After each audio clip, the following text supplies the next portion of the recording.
Soy Johan Ramírez, bienvenidos a la entrevista acá en Deutsche Welle. En Venezuela, la oposición se reestructura ante una nueva realidad. Nicolás Maduro vuelve a la escena internacional con el reconocimiento de aliados importantes en la región, Colombia, Brasil, México, Argentina. Esto mientras la cabeza visible que durante 4 años lideró al antichavismo ha sido dejada de lado. El gobierno interino de Juan Guaidó, que en su momento fue reconocido hasta por 63 países, ha sido anulado por la propia asamblea opositora. Llega a su fin un ciclo que no logró cumplir su cometido, la salida de Nicolás Maduro. Desde Caracas nos acompaña hoy, a quien ven allí, Juan Guaidó. Bienvenido a esta entrevista, Juan. Johan, muchas gracias por la invitación y saludos a todos los que sintonizan. ¿Cómo queda la oposición venezolana en este momento? Las fracturas internas son evidentes. ¿Puede aún así la oposición hacerle frente a Nicolás Maduro? Esto mientras, según cifras de la ONU, más de 7 millones de venezolanos han dejado el país. Es decir, la crisis humanitaria se mantiene y los ciudadanos siguen esperando soluciones. Bueno, no solamente eso. Adicionalmente, el país con la inflación más alta del planeta. Adicionalmente, hoy tenemos también a un régimen señalado por crímenes de lesa humanidad, no delitos anteriores, sino crímenes en curso en este momento. Y el reto precisamente, Johan, es poder reunificar a la alternativa democrática en Venezuela para enfrentar una dictadura, para poder removilizar una sociedad que hoy tiene una expresión en los maestros que luchan por sus reivindicaciones propias, porque ganan $6 al mes, con eso no se puede vivir, evidentemente, para poder enfilar esto a la recuperación de la democracia. El paso número 1 va a ser reunificar a la alternativa democrática. La buena noticia es que ya hemos convocado unas primarias que tienen que ver precisamente con darle legitimidad al liderazgo, con acompañarnos de los ciudadanos que quieren un cambio en Venezuela y que somos mayoría los que hemos luchado durante años. Pero de nuevo, el primer paso ciertamente va a ser reunificar a la alternativa democrática, que va a ser en el corto plazo, por cierto. Este año tendremos esas primarias también para prepararnos de cara a la elección presidencial que nos deben en Venezuela desde el 2018, cuando Maduro la robó, y por lo cual precisamente es reconocido no solamente como dictador, sino también se me reconoció como presidente encargado durante el 2019 al 2023 inclusive. Pero ayúdanos a entender una cosa que es fundamental en esto, señor Guaidó. Es que ustedes desconocieron la presidencia de Nicolás Maduro y por eso establecieron un gobierno interino. Ahora esa figura del gobierno interino no existe. Entonces, para ustedes, ¿quién es actualmente el presidente de Venezuela? Mira, hay un vacío ciertamente generado por la mayoría parlamentaria, expresado el 5 de enero, pero eso no cambia el estatus o la caracterización de Maduro.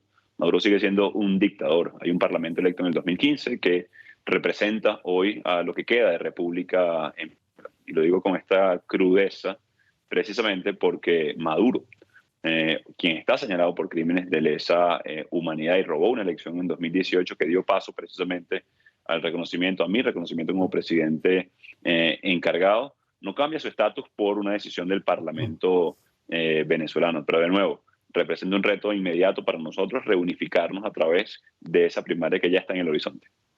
Pero por eso, y puntualmente, te vuelvo a hacer la pregunta, Juan, ¿quién es para ustedes el presidente? ¿Hay un nombre? Mira, hoy hay un vacío, de nuevo. Hay un dictador de facto que usurpa las funciones del Ejecutivo, con el cual hemos estado luchando no solamente estos 5 años, sino los últimos 10, debo decir, cuando robó en el 2016 el referéndum revocatorio, y hoy la representatividad o la representación de Venezuela la tiene el Parlamento Nacional.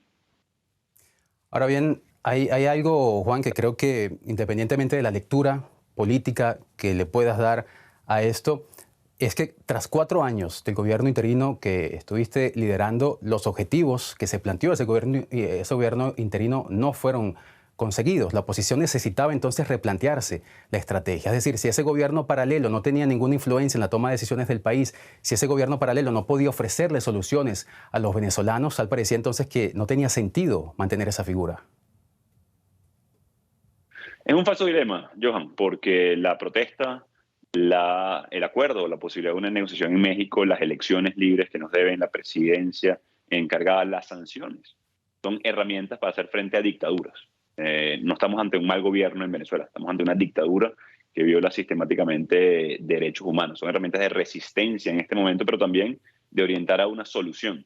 De nuevo, es como decir que una elección en Venezuela no tiene sentido porque en el pasado Maduro las ha robado, como lo hizo en el 2016 o incluso en el 2015 con el Parlamento Nacional, cuando cercenó el Parlamento, quitó curules, metió preso a diputados. O la negociación no es una herramienta para llegar a un acuerdo, porque en el pasado Maduro, la dictadura de Maduro, Ortega en Nicaragua, por cierto, ha incumplido los acuerdos. Lo que debemos ser conscientes y hacer conscientes, no solamente en Venezuela, sino en el mundo entero, cuando las dictaduras, las autocracias ganan terreno, el caso de Rusia invadiendo Ucrania, entre otros, es que las herramientas hay que emplearlas a fondo, incluyendo las sanciones, por cierto, a dictadores. Igual lo fue el gobierno encargado.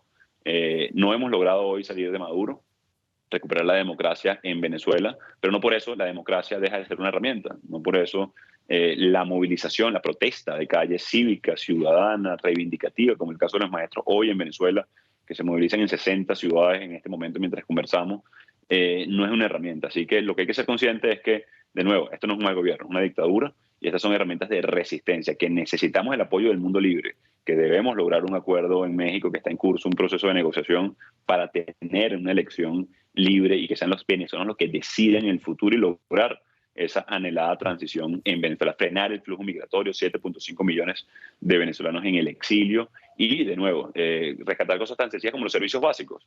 Seguramente desde Alemania, cuando nos escuchan, es difícil imaginarse no tener agua, electricidad, gas doméstico para cocinar o ganar $6 al mes. Eso es lo que está pasando en Venezuela, eso es lo que hay que cambiar y por eso estamos luchando por la democracia y la libertad. Decías hace un segundo, hablabas de los recursos democráticos, ¿no? Para salir de la crisis, hablabas de las elecciones, pero justamente en procesos electorales anteriores tú mismo abogabas por la abstención.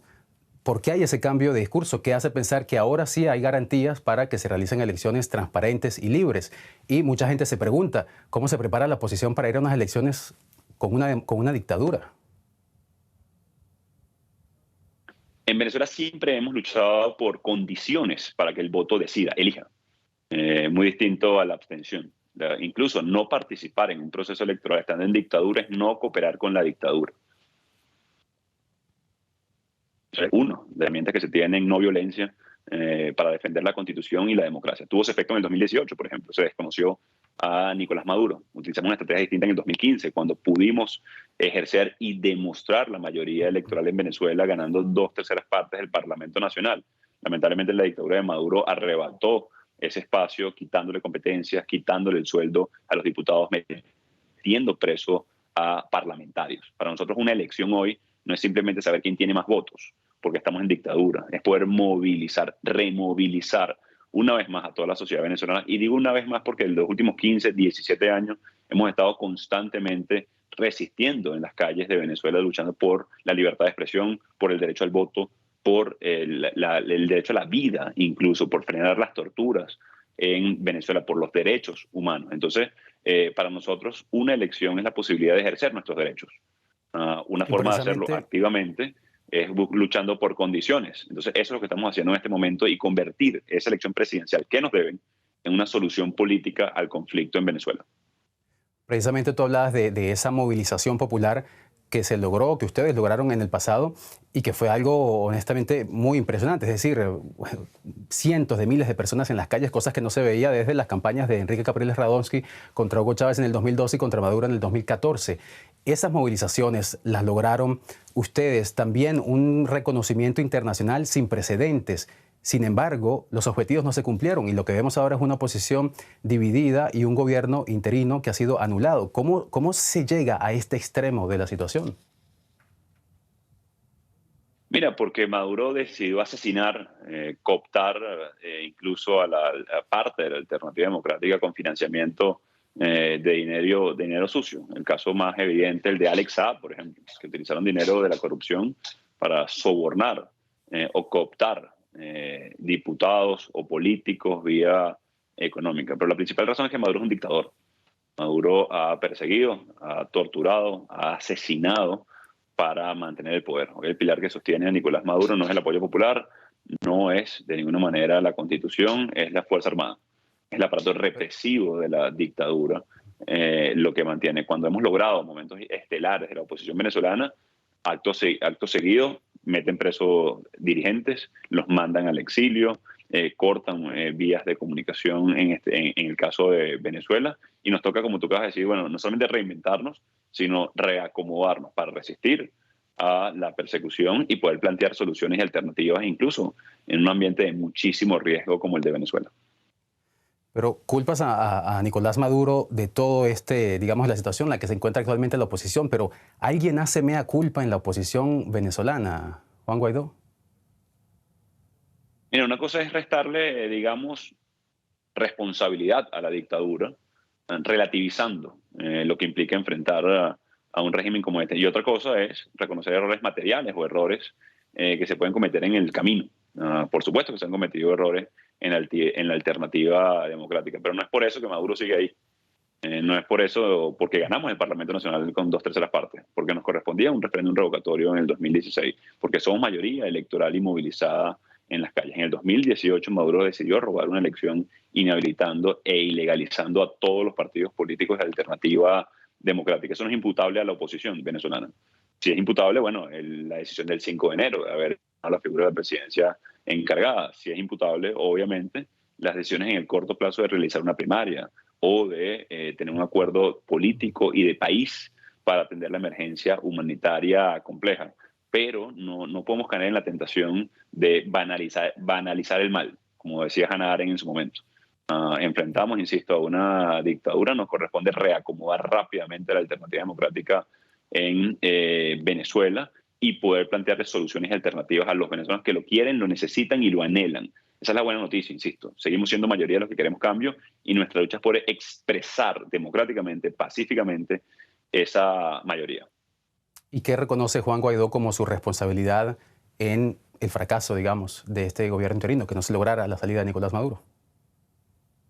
Mira, es que yo no lo veo como un fracaso, y ahí tenemos una diferencia importante, Johan. Lo veo como un momento de resistencia política, de no haber tenido nada en el 2018 y 2019 y haber logrado el reconocimiento de 63 países, de haber visibilizado la emergencia humanitaria compleja en Venezuela, haber ayudado a 70.000 médicos, doctoras, enfermeras y enfermeros durante la pandemia, lograr canalizar recursos de grandes donantes del mundo para, por ejemplo, ACNUR o el Programa Mundial de Alimentación y atender la crisis en Venezuela. Ciertamente, Maduro continúa usurpando funciones, pero es como decir que la democracia fracasó.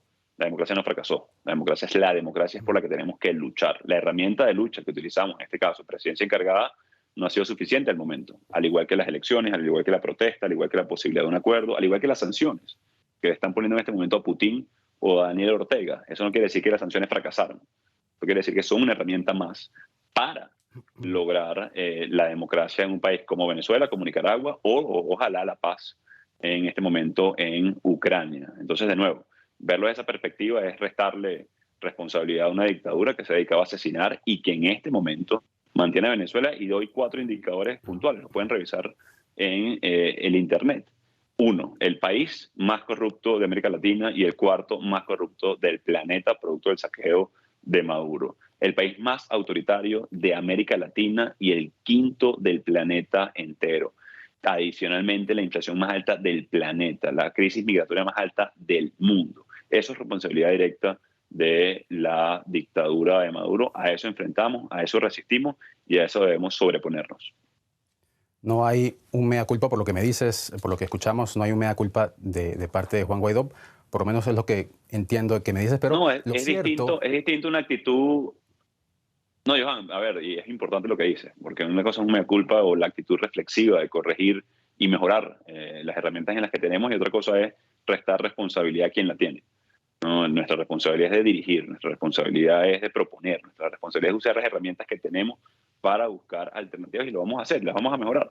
La unidad vamos a mejorarla, por eso hemos convocado primarias. No fue suficiente, por ejemplo, con la Mesa de la Unidad Democrática hemos trascendido una plataforma unitaria. No solamente hemos reconocido errores, más allá, hemos asumido responsabilidad y hemos presentado alternativas al país e incluso a la comunidad internacional. El haber eliminado la figura de la presidencia encargada es un error. El que debemos asumir y que debemos presentar de nuevo alternativas a los venezolanos, insisto, y sobre todo a la comunidad internacional que nos ha acompañado. La actitud reflexiva de autocrítica siempre está presente y siempre debe estar, no solamente en el liderazgo, sino en cada ser humano, para poder mejorar y seguir adelante luchando por nuestros objetivos. Dice Juan Guaidó que no hubo un fracaso, que el gobierno interino no fracasó. Sin embargo, hay una sensación entre los venezolanos de que sí fracasó, porque el hecho es que esas tres promesas que usted repitió una y otra vez durante estos últimos 4 años, es decir, el cese de la usurpación, gobierno de transición y elecciones libres, eso no sucedió. ¿Reconoce usted que ha decepcionado a millones de venezolanos? Mira, la frustración que tú puedes sentir o que yo puedo sentir por no haber logrado el objetivo es válida. Y la siento también, por supuesto. Todos hemos querido la democracia hace mucho tiempo. Todos hemos sacrificado mucho por lograrla. En mi caso, persecución, mi familia torturada, incluso mi equipo de trabajo perseguido, en el exilio, venezolanos hoy tras las rejas, presos políticos, años de lucha y dedicación exclusiva a gran riesgo a la causa de la democracia y la libertad. La democracia no fracasó. Las herramientas de lucha no han sido suficientes. Y esto es muy importante decirlo. Si usted está en un país hoy en dictadura, proteste, exija sus derechos. Si usted está en un país hoy en dictadura y que censura medios de comunicación, busque mecanismos para comunicar. No es justo para la sociedad ni para ninguno sencillamente ser presa del desánimo, de una sensación, como tú dices, Johan, o de frustración o de posible decepción. Por eso lo que quiere la dictadura, quebrar la moral de toda una sociedad.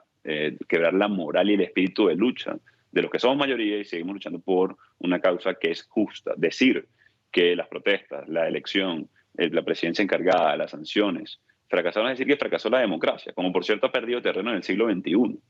Entonces para nosotros no es una opción, sino tomar los aprendizajes, tomar las herramientas que tenemos y evolucionarlas, mejorarlas, como decíamos, de la autocrítica y la necesaria uso de herramientas para seguir adelante. En este momento, para los que se sienten hoy de alguna manera decepcionados o frustrados, les digo que somos mayoría en Venezuela y que lo demostraron una vez más los maestros. Está la reserva moral otra vez de un país que no se rinde. 60 ciudades en promedio protestan semanalmente por reivindicaciones laborales a gran riesgo. Hay persecución incluso a maestros por esto, pero no nos vamos a rendir ni lo podemos permitir que nuestra gente lo haga. Entonces, esta primaria para reunificar la alternativa democrática viene a corregir entonces rápidamente lo que ha sido algunos críticas y errores que se pueden cometer, pero que se tienen que corregir de inmediato para poder avanzar.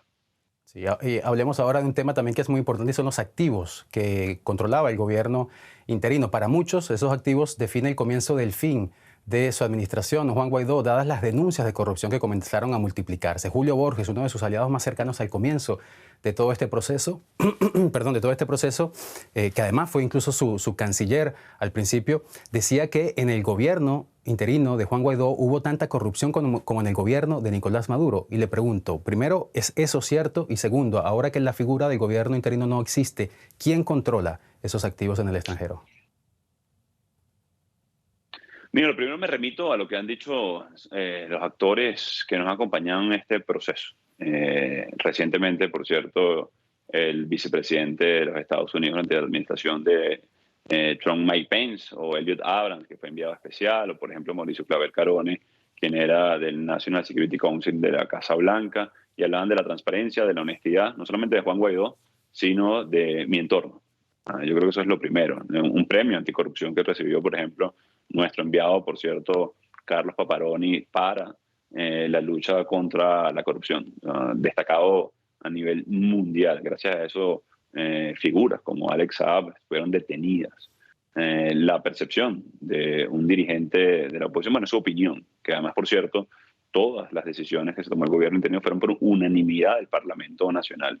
Se auditó cada uno de los actos que hicimos y por eso, por ejemplo, en el caso de Venezuela, la Oficina de Control de Activos, o OFAC, por sus siglas en inglés, renovó una y otra vez las licencias para poder emergencia humanitaria compleja, para poder ejercer los fondos. Mucho de esto tiene que ver con propaganda de la dictadura. La más reciente, ayer se decía y se desmontó rápidamente un bulo, como llaman ahora, o desinformación, que se entregaron $1.000 millones a la oposición venezolana. Bueno, eso obviamente es falso. Lo desmintió inmediatamente la Embajada de los Estados Unidos, pero esto se ha amplificado una y otra vez. La desinformación, por cierto, que tiene que ver mucho con Rusia, y que ustedes investiguen, tiene mucho que ver también con toda esta propaganda y amplificación, y algunas veces por interés político, sencillamente de atacar a una figura u otra.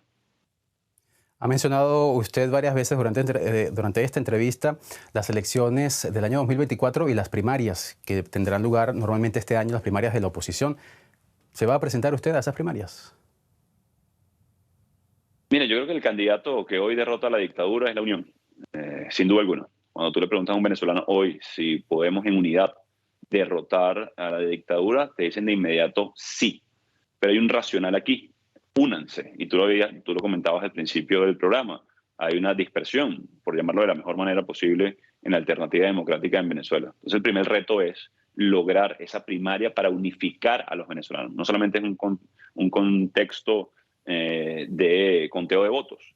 No, tiene que ver con reunificar a los venezolanos. Así que mi candidato hoy es la unidad, es la primaria. Cuando anunciemos el cronograma, cuando tengamos una perspectiva específica que debería ser entre el segundo trimestre y el tercer trimestre del año, esa primaria, bueno, tomaré una decisión con respecto. Yo voy a ejercer mi liderazgo, voy a cumplir con mi deber, voy a acompañar a los venezolanos, voy a promover la primaria como factor de unión, a ir más allá incluso y tener un acuerdo de gobernabilidad y un plan país para poder ejercer con solvencia en un gobierno posible de transición derrotando a Maduro. Así que puedo decir con esto que Maduro no solamente es derrotable electoralmente, sino que en unidad y en unión de los venezolanos no hay duda que es fácilmente derrotable. Viendo que desde hace algunos meses ya usted comenzó a recorrer el país, da la impresión de que ya comenzó esa campaña. Y le pregunto porque habla del candidato de la unidad. ¿Cree usted representar esos principios, ser ese candidato que podría unificar a la oposición? Y se lo pregunto porque usted está dejando, al salir del gobierno interino, deja una oposición completamente fracturada. Y por otro lado, de acuerdo a una encuesta realizada en noviembre, cuando usted todavía era reconocido como presidente encargado, el rechazo a su labor era de casi 69%. ¿De dónde piensa sacar los votos, esos apoyos para ser el candidato de la unidad, si es que lo está considerando? Bueno, tengo unos meses recorriendo el país, y no años. Desde que estoy en el movimiento estudiantil en el 2007, me dediqué a recorrer Venezuela, a articular precisamente, que lleva una sólida unión, no solamente circunstancial por razones electorales, sino de propósito y de causa.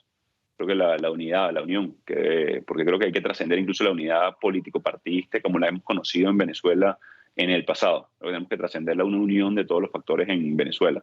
Sí, yo creo que el factor de quien represente, abandere a la alternativa democrática para enfrentar y derrotar seguramente a Maduro es la posibilidad de articulación, el conocimiento del Estado y de la geopolítica, de poder atender a los más vulnerables, empatía debe tener para conocer, y no solamente conocer, sino acompañar, compadecer de los problemas del venezolano. Creo que esos son los factores para hoy lo que necesita un candidato o candidata de la alternativa democrática. Si a eso le sumas posibilidad de interlocución con la comunidad internacional, con la Fuerza Armada, que va a ser un factor sin duda de cara a la transición en Venezuela, en generar confianza en la empresa privada para fomentar empleo e inversión en Venezuela, ahí está entonces lo que necesitamos nosotros. Y eso no solamente lo representa una persona, eso creo que lo representa una alternativa, por lo cual incluso el que gane la primaria, esperemos, y sé que va a tener esas características, pero el que quede segundo o tercero, Johan, tiene que también acompañar a esa persona y esos partidos políticos.